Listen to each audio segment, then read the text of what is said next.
जय श्री कृष्णा। राधे राधे।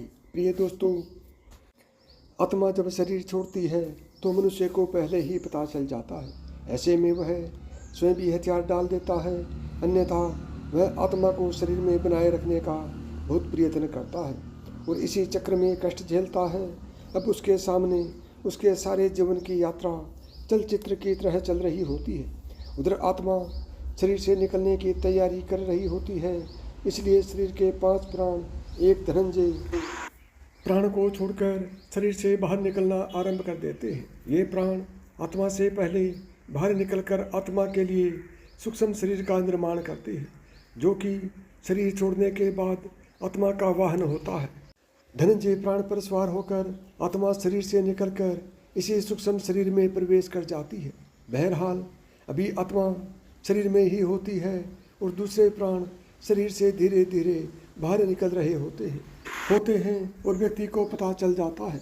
उसे बेचैनी होने लगती है, घबराहट होने लगती है, सारा शरीर फटने लगता है, खून की गति धीमी होने लगती है, सांसें उखड़ने लगती हैं, बाहर के द्वार बंद होने लगते हैं, अर्थात अब चेतना लुप्त होने लगती है और मूर्छा आने लगती है। चैतन्य ही आत्मा के होने का संकेत है और जब आत्मा ही शरीर छोड़ने को तैयार है तो चेतना को तो जाना ही है और वह मूर्छित होने लगता है। बुद्धि समाप्त हो जाती है और किसी अनजान लोक में प्रवेश की अनुभूति होने लगती है। यह चौथा आयाम होता है। फिर मूर्छा आ जाती है और इस आत्मा एक झटके से किसी भी खुली इंद्रिय से बाहर निकल जाती है। इसी समय चेहरा विकृत हो जाता है। यही आत्मा के शरीर छोड़ने का मुख्य चिन्ह होता है। शरीर छोड़ने से पहले केवल कुछ पल के लिए आत्मा अपनी शक्ति से शरीर को 100% सजीव करती है, ताकि उसके लिए निकलने का मार्ग अवरुद्ध ना रहे, और फिर उसी समय आत्मा निकल जाती है और शरीर खाली मकान की तरह निर्जीव रह जाता है। इससे पहले घर के आसपास कुत्ते बिल्ली के रोने की आवाज़ें आती हैं। इन पशुओं की आंखें अत्यधिक चमकीली होती हैं, जिससे ये रात के अंधेरे में सूक्ष्म शरीरधारी आत्माओं को देख लेती है।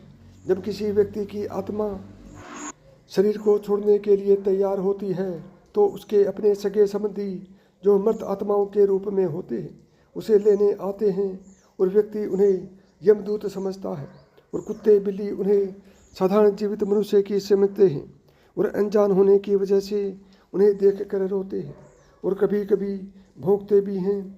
शरीर के 5 प्रकार के प्राण बाहर निकलकर उसी तरह सूक्ष्म शरीर का निर्माण करते हैं, जैसे गर्भ में स्थूल शरीर का निर्माण करने से होता है।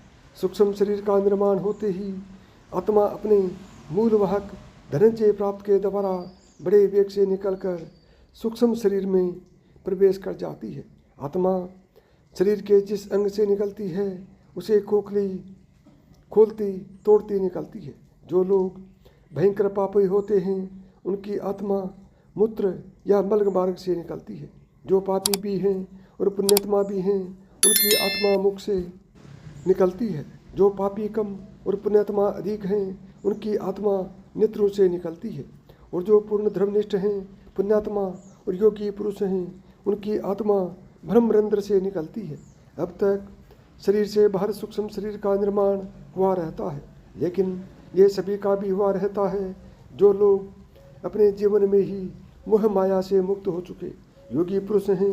उन्हीं के लिए तुरंत सूक्ष्म शरीर का निर्माण हो पाता है। अन्यथा जो लोग मोह माया से ग्रस्त हैं परंतु बुद्धिमान हैं, ज्ञान विज्ञान अथवा पांडित्य से युक्त हैं, ऐसे लोगों के लिए 10 दिनों में सूक्ष्म शरीर का निर्माण हो पाता है। हिंदू धर्मशास्त्र में 10 गोत्र का श्राद्ध और अंतिम दिन मृतक का श्राद्ध करने का विधान इसलिए है कि 10 दिनों में शरीर के अंगों का निर्माण इस विधान से पूर्ण हो जाए और आत्मा को सूक्ष्म शरीर मिल जाए। ऐसे में जब तक 10 गोत्र का श्राद्ध पूर्ण भी होता और सूक्ष्म शरीर तैयार नहीं हो जाता, आत्मा प्रेत शरीर से निवास करती है। अगर किसी कारणवश ऐसा नहीं हो पाता है तो आत्मा प्रेत योनि में भटकती रहती है। आत्मा के शरीर छोड़ते समय व्यक्ति को पानी की प्यास बहुत लगती है।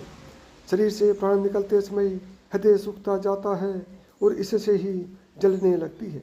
लेकिन कंठ अवरुद्ध होने से पानी पिया नहीं जाता और ऐसी ही स्थिति में आत्मा शरीर छोड़ देती है, प्यास अधूरी रह जाती है।